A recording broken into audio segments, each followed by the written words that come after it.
This Lulu listing is also 100th listing on ADX.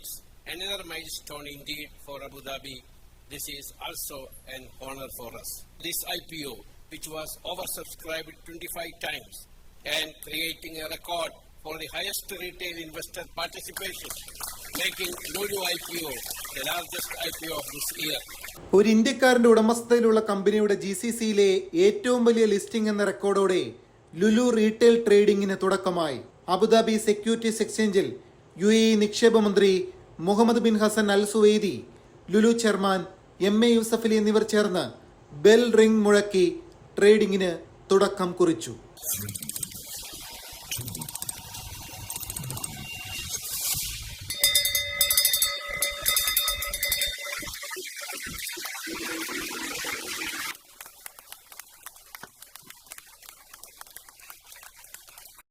സർക്കാർ പ്രതിനിധികൾ ഉൾപ്പെടെ ബെൽ റിംഗ് സെറമണിക്ക് സാക്ഷിയായി. GCCയിലെ നിക്ഷേപകരും ലോകത്തെ വിവിധയിടങ്ങളിലെ ലുലു ജീവനക്കാരും ഉപഭോക്താക്കളും ഉൾപ്പെടെ ലൈവ് സ്ട്രീമിംഗിലൂടെ ട്രേഡിംഗിന് തുടക്കം കുറിച്ച നിമിഷത്തിൽ ഭാഗമായി.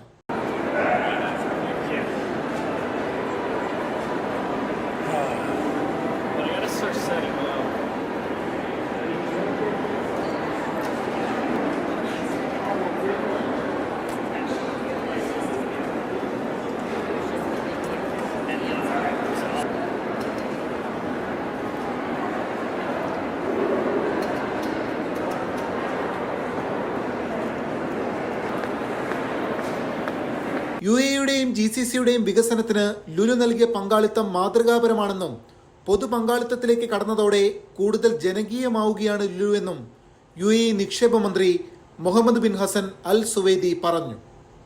UAE ഉൾപ്പെടെ അറബ് രാജ്യങ്ങളിലെയും വിദേശ നിക്ഷേപകരുടെയും മികച്ച പങ്കാളിത്തമാണ് ലുലു റീറ്റെയിൽ ഓഹരികൾക്കുള്ളത്. ലിസ്റ്റിംഗിന് ശേഷവും റീറ്റെയിൽ നിക്ഷേപകരിൽ നിന്ന് മികച്ച ഡിമാൻഡ് ലുലു റീറ്റെയിലിന് ലഭിക്കുമെന്നാണ് വിലയിരുത്തൽ. ലുലുവിന്റെ റീറ്റെയിൽ യാത്രയിലെ ചരിത്ര മുഹൂർത്തമാണ് ADX ലിസ്റ്റിംഗ് എന്നും നിക്ഷേപകർ ലുലുവിലർപ്പിച്ച വിശ്വാസമാണ് ലിസ്റ്റിംഗിലൂടെ യാഥാർത്ഥ്യമാകുന്നതെന്നും ലുലു ചെയർമാൻ MA യൂസഫ് അലി വ്യക്തമാക്കി. ലോകത്തിലെ സ്റ്റോക്ക് മാർക്കറ്റുകളിൽ ഏറ്റവും ശക്തരും പ്രബലരുമായ, ലോകത്തിലെ സാമ്പത്തിക സമ്പദ്ഘടനയിൽ ഏറ്റവും ഉയർന്നു നിൽക്കുന്ന ഈ അബുദാബിയിലെ സ്റ്റോക്ക് എക്സ്ചേഞ്ചിൽ ഞങ്ങളുടെ കമ്പനി ലിസ്റ്റ് ചെയ്യാൻ സാധിച്ചു എന്നുള്ളതിൽ സർവശക്തനായ അള്ളാഹുവിനെ, ദൈവത്തിനെ ഞാൻ സ്തുതിക്കുകയാണ്. 25 ടൈംസാണ് നമ്മൾ ഓവർ സബ്സ്ക്രൈബ് ചെയ്തത്. അത് എനിക്കും അബുദാബിക്കും ഈ രാജ്യത്തിനും നേട്ടമാണ്.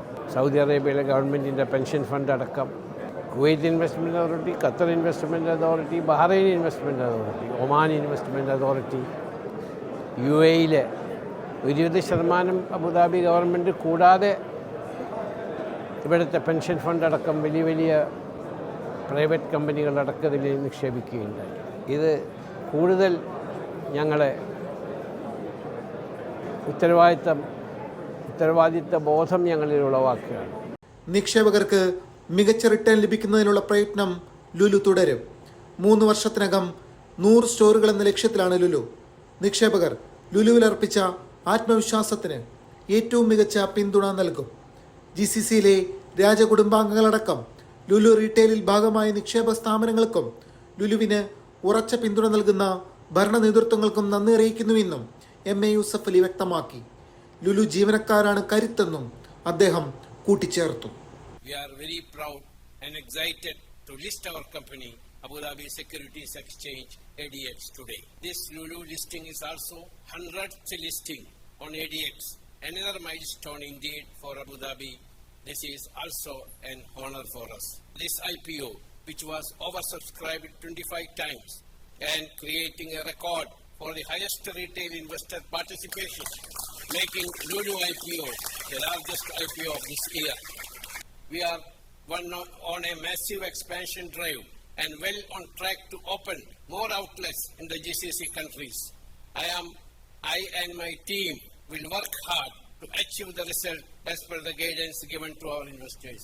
Abu Dhabi Pension Fund, Emirates International Investment Company, Bahrain Mumtalakat holdings, Oman, Kuwait, Qatar investment അതോറിറ്റികൾ തുടങ്ങിയവരാണ് പ്രധാന നിക്ഷേപകർ. GCCയിലെ രാജകുടുംബാംഗങ്ങൾ ഉൾപ്പെടെ നിക്ഷേപകരാണ്. പ്രൊഫഷണൽ നിക്ഷേപക സ്ഥാപനങ്ങൾ കൂടാതെ IPO തുടങ്ങി 16 ദിവസത്തിനകം 500,000-ലേറെ വ്യക്തിഗത നിക്ഷേപകരും ഓഹരി സബ്സ്ക്രൈബ് ചെയ്തു.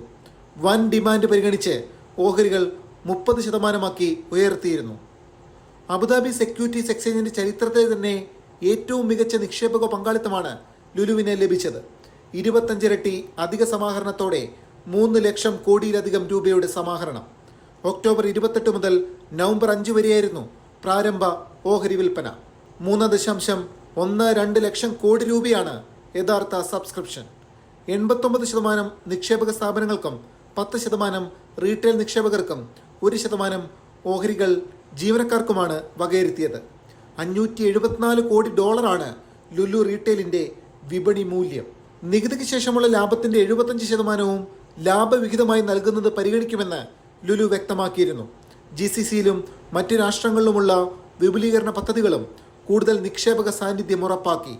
വിദേശ രാജ്യത്ത് ഒരു മലയാളി സംരംഭകൻ തുടങ്ങിയ സംരംഭം GCC രാജകുടുംബാംഗങ്ങളുടെ അടക്കം നിക്ഷേപക പങ്കാളിത്തം നേടിയത് ഓരോ മലയാളിക്കും അഭിമാനിക്കാവുന്നതാണ്.